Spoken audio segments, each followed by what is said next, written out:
Hello বন্ধুরা, তোমরা সবাই কেমন আছো? আশা করি সকলেই ভালো আছো। তোমরা সবাই হজবরলা পার্টগুলো আজ আমরা শুরু করব হজবরলা পঞ্চম পর্ব। তবে এই গল্পটা শুরু করার আগে যারা যারা আমার চ্যানেলে নতুন আছো তাদেরকে অনুরোধ করব চ্যানেলটি সাবস্ক্রাইব করে সাথে থাকার জন্য। তাহলে চলো শুরু করি হজবরলা পর্ব পঞ্চম। গানটা আরও চলতো কি না জানি না, কিন্তু এই পর্যন্ত হতেই একটা গোলমাল শোনা গেল। তাকিয়ে দেখি আমার চারিপাশে ভিড় জমে গিয়েছে। একটা সজারু এগিয়ে এসে ফোঁত করে কাঁদছে, আর একটা সামলা পড়া কুমির মস্ত একটা বই দিয়ে আস্তে আস্তে তার পিঠ থাবড়াচ্ছে আর ফিসফিস করে বলছে, কেঁদো না, সব ঠিক করে দিচ্ছি। হঠাৎ একটা তকমা আটা পাগড়ি বাঁধা কোলা ব্যাং রুল উঁচিয়ে চিৎকার করে বলে উঠল, মানহানির মোকদ্দমা।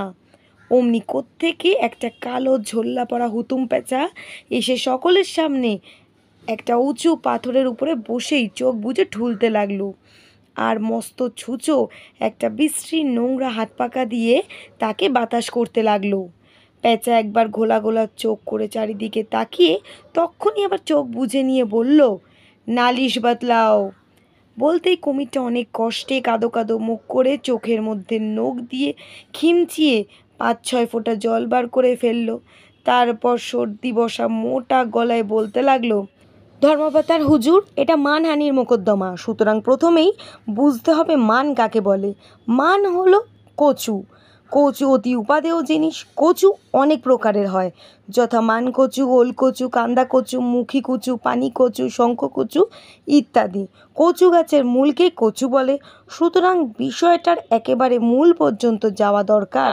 এইটুকু বলতেই একটা শিয়াল সামলা মাথায় তড়াক করে লাফিয়ে উঠে বলল, হুজুর, কচু অতি অসার জিনিস। কচু খেলে গলা কুটকুট করে। কচু পোড়া খাও বললে মানুষ চটে যায়। কচু খায় কারা? কচু খায় শুয়োর আর সজারু। ব্যর্থ। সজারুটা আবার ফোঁত করে কাঁদতে যাচ্ছিল, কিন্তু কুমির সেই প্রকাণ্ড বই দিয়ে তার মাথায় এক থাবড়া মেরে জিজ্ঞাসা করলো, দলিলপত্র সাক্ষী টাকি কিছু আছে? সজারু ন্যাড়ার দিকে তাকিয়ে বলল, ওই তো ওর হাতে সব দলিল। বলতেই কুমিরটা ন্যাড়ার কাছ থেকে একতারা গানের কাগজ কেড়ে নিয়ে হঠাৎ এক জায়গা থেকে পড়তে লাগলো, কের পিঠে দুই, চৌকি পেতে শুই, পোটলা বেঁধে থুই, গোলাপ চাপা জুই, ইলিশ মাগুর রুই, হিঞ্চে পালং পুই, শান বাঁধানো ভুই, গোবর জলে ধুই, কাঁদিস কেন তুই? সজারু বলল, আহা, ওটা কেন? ওটা তো নয়। কুমির বলল, তাই নাকি? আচ্ছা দাঁড়াও। এই বলে সে আবার একখানা কাগজ নিয়ে পড়তে লাগলো, চাঁদনি রাতের পেতনি পিসি সজনে তলায় খোঁজ নাড়ে, থেতলা মাথা হ্যাংলা সেথা হাড় কচাকচ ভোজন মারে, চালতা গাছে আলতা পড়া নাক ঝুলানো শাকচুনি, মাকড়ি নেড়ে হাঁকড়ে বলে, আমায় তো কেউ ডাকছনি, মুন্ডু ঝোলা উল্টো বুড়ো ঝুলছে দেখো চুল খুলে, বলছে দুলে মিনসেগুলোর মাংস খাবো তুলে। সজারু বলল, দূর ছাই, কি যে পড়ছো তার নেই ঠিক। কুমির বলল, তাহলে কোনটা? এইটা? দই দম্বল, টেকো অম্বল, কাঁথা কম্বল, করে সম্বল, বোকা ভম্বল এটাও নয়। আচ্ছা তাহলে দাঁড়াও দেখছি। নিঝুম নিশুভ রাতে একা শুয়ে তেতালাতে খালি খালি খিদে পায় কেন রে? কি বললে? ওসব নয়, তোমার গিন্নির নামে কবিতা। তা সে কথা আগে বললেই হতো। এই তো রামভজনের গিন্নিটা, বাপরে যেন সিংহীটা, বাসন নাড়ে ছনার ছন, কাপড় কাচে দমাদ্দম। এটাও মিলছে না। তাহলে নিশ্চয়ই এটা। খুসখুসে কাশি, ঘুষঘুষে জ্বর, ফুসফুসে ছেদা, বুড়ো তুই মর, মাঝরাতে ব্যথা, পাঁচরাতে বাত, আজ রাতে বুড়ো হবি কুপোকাত। সজরুটা ভয়ানক কাঁদতে লাগলো, হায় হায়, আমার পয়সাগুলো সব জলে গেল। কোথাকার এক আহাম্মক উকিল দলিল দিলে খুঁজে পায় না। ন্যাড়াটা এতক্ষণ আড়ষ্ট হয়েছিল, সে হঠাৎ বলে উঠল, কোনটা শুনতে চাও? সেই যে বাদুর বলে, ওরে ভাই সজারু, সেইটা? সজারু ব্যস্ত হয়ে বলল, হ্যাঁ হ্যাঁ সেইটা। অমনি শেয়াল তেড়ে উঠল, বাদুর কি বলে? হুজুর, তাহলে বাদুর গোপালকে সাক্ষী মানতে আজ্ঞা হোক। কোলা ব্যাং গলা ফুলিয়ে হেঁকে বলল, বাদুর গোপাল হাজির। সবাই এদিক ওদিক তাকাতে লাগলো, কোথাও বাদুড় নেই। তখন শেয়াল বলল, তাহলে হুজুর ওদের সকলের ফাঁসির হুকুম হোক। কুমির বলল, তা কেন, এখন আমরা আপিল করব? পেঁচা চোখ বুজে বলল, আপিল চলুক, সাক্ষী আনো। কুমির এদিক ওদিক তাকিয়ে হিজিবিজবিজকে জিজ্ঞাসা করলো, সাক্ষী দিবি? 4 আনা পয়সা পাবি। পয়সার নামে হিজিবিজবিজ তড়াক করে সাক্ষী দিতে উঠেই ফ্যাক ফ্যাক করে হেসে ফেলল। শিয়াল বলল, হাসছো কেন? হিজিবিজবিজ বলল, একজনকে শিখিয়ে দিয়েছিল তুই সাক্ষী দিবি যে বইটার সবুজ রঙের মলাট, কানের নিচে নীল চামড়া আর মাথার উপর লাল কালির ছাপ। উকিল যেই তাকে জিজ্ঞাসা করেছে, তুমি আসামিকে চেনো? অমনি সে বলে উঠল, আগে হ্যাঁ, সবুজ রঙের মলাট, কানের কাছে নীল চামড়া, মাথার উপর লাল কালির ছাপ। হো হো হো হো। শিয়াল জিজ্ঞাসা করলো, তুমি সজারুকে চেনো? হিজিবিজবিজ বলল, হ্যাঁ, সজারু চিনি, কুমির চিনি, সব চিনি। সজারু গর্তে থাকে, তার গায়ে লম্বা লম্বা কাটা, আর কুমিরের গায়ে চাকা চাকা ঢিপির মতো। তারা ছাগল টাগল ধরে খায়। বলতেই ব্যাকরণ সিং ব্যা ব্যা করে ভয়ানক কেঁদে উঠল। আমি বললাম, আবার কি হলো? ছাগল বলল, আমার সেজো মামার আধখানা কুমিরে খেয়েছিল, তাই বাকি আধখানা মরে গেল। আমি বললাম, গেল তো গেল, আপদ গেল, তুমি এখন চুপ করো। শিয়াল জিজ্ঞাসা করলো, তুমি মোকদ্দমার বিষয়ে কিছু জানো? হিজিবিজবিজ বলল, তা আর জানি নে, একজন নালিশ করে আর একজন উকিল থাকে, আর একজনকে আসাম থেকে ধরে নিয়ে আসা হয়, তাকে বলা হয় আসামি, তারও একজন উকিল থাকে। একদিকে 10 জন করে সাক্ষী থাকে, আর একজন জজ থাকে, সে বসে বসে ঘুমোয়। পেঁচা বলল, কখনো আমি ঘুমোচ্ছি না, আমার চোখে ব্যারাম আছে, তাই চোখ বুজে আছি। হিজবিজবিজ বলল, আরও অনেক জজ দেখেছি, তাদের সকলেরই চোখে ব্যারাম। বলেই সে ফ্যাক ফ্যাক করে ভয়ানক হাসতে লাগলো। শিয়াল বলল, আবার কি হলো? হিজবিজবিজ বলল, একজনের মাথার ব্যারাম ছিল, সে সব জিনিসেরই নামকরণ করত। তার জুতোর নাম ছিল অবিমৃষ্যকারিতা, তার ছাতার নাম ছিল প্রত্যুৎপন্নমতিত্ব, আর গারুর নাম ছিল পরম কল্যাণ বরেশু, কিন্তু সেই তার বাড়ির নাম দিয়েছিল কিংকর্তব্য বিমূঢ়। অমনি ভূমিকম্প হয়ে বাড়িটারি সব পড়ে গিয়েছে, হো হো হো হো। শিয়াল বলল, বটে, তোমার নাম কি শুনি? সে বলল, এখন আমার নাম হিজিবিজবিজ। শিয়াল বলল, নামের আবার এখন আর তখন হয় নাকি?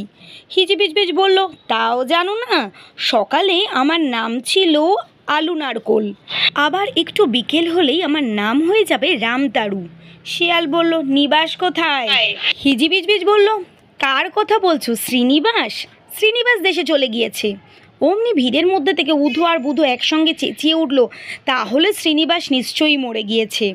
উধো বলল, দেশে গেলেই লোকেরা সব হুসহুস করে মরে যায়।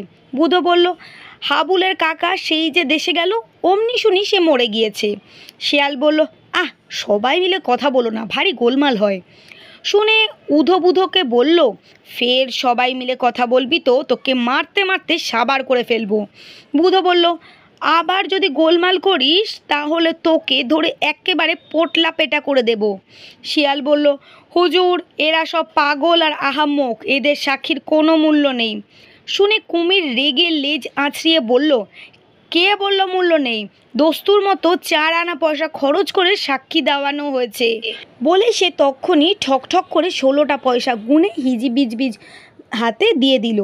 অমনি কে যেন উপর থেকে বলে উঠল, 1 নম্বর সাক্ষী, নগদ হিসাব, মূল্য 4 আনা। চেয়ে দেখলাম কাকেশ্বর বসে বসে হিসাব লিখছে। শিয়াল আবার জিজ্ঞাসা করলো, তুমি এ বিষয়ে আর কিছু জানো কি না? হিজিবিজবিজ খানিক ভেবে বলল, শিয়ালের বিষয়টা একটা গান আছে, সেইটা জানি। শিয়াল বলল, কি গান শুনি? হিজিবিজবিজ সুর করে বলতে লাগলো, আয় আয় আয়, শিয়ালে বেগুন খায়, তারা তেল আর নুন কোথায় পায়। বলতেই শিয়াল ভয়ানক ব্যস্ত হয়ে উঠল, থাক থাক, সে অন্য শিয়ালের কথা, তোমার সাক্ষী দেওয়া শেষ হয়ে গিয়েছে। এদিকে হয়েছে কি, সাক্ষীরা পয়সা পাচ্ছে দেখে সাক্ষী দেওয়ার জন্য ভয়ানক হুড়োহুড়ি লেগে গিয়েছে, সবাই মিলে ঠেলাঠেলি করছে। এমন সময় হঠাৎ দেখি কাকেশ্বর ঝুপ করে গাছ থেকে নেমে এসে সাক্ষীর জায়গায় বসে সাক্ষী দিতে আরম্ভ করেছে। কেউ কিচ্ছু জিজ্ঞাসা করার আগেই সে বলতে আরম্ভ করলো, শ্রী শ্রী ভূষণ্ডী কাগায় নমঃ, শ্রী কাকেশ্বর কুচকুচে 41 নম্বর গেছো বাজার কগে আপত্তি, আমরা হিসাবি ও বেহিসাবি, খুচরা ও পাইকারি সকল প্রকার গণনার কার্য। শিয়াল বলল, বাজে কথা বলো না, যা জিজ্ঞাসা করছি তার জবাব দাও। কি তোমার নাম? কাক বলল, কি আপদ, তাই তো বলছিলাম, শ্রী কাকেশ্বর কুচকুচে। শিয়াল বলল, নিবাস কোথায়? কাক বলল, বললাম যে কাগিয়াপট্টি। শিয়াল বলল, সে এখান থেকে কত দূর? কাক বলল, তা বলা ভারী শক্ত। ঘন্টা হিসেবে 4 আনা, মাইল হিসাবে 10 পয়সা, নগদ দিলে 2 পয়সা কম, যোগ করলে 10 আনা, বিয়োগ করলে 3 আনা, ভাগ করলে 7 পয়সা, গুণ করলে 21 টাকা। শিয়াল বলল, আর বিদ্যে জাহির করতে হবে না, জিজ্ঞাসা করি তোমার বাড়ি যাওয়ার পথটা চেনো তো? কাক বলল, তার চিনি নে, এই তো সামনেই সোজা দেখা যাচ্ছে। শিয়াল বলল, এ পথ কত দূর গিয়েছে? কাক বলল, পথ আবার যাবে কোথায়, যেখানকার পথ সেখানেই আছে, পথ কি আবার এদিক ওদিক চড়ে বানায় নাকি, দার্জিলিং হাওয়া খেতে যায়? শিয়াল বলল, তুমি তো ভারী বেয়াদব। বলি, সাক্ষী দিতে এসেছো, মোকদ্দমার কথা কি জানো? কাক বলল, খুব যা হোক, এতক্ষণ বসে বসে হিসেব করলো কে? যা কিছু জানতে চাও আমার কাছেই পাবে। এই তো প্রথমেই মান কাকে বলে? মান মানে কচুরি। কচুরি কয় প্রকার? হিঙে কচুরি, খাস্তা কচুরি, নিমকি আর জিবে গজা। খেলে কি হয়?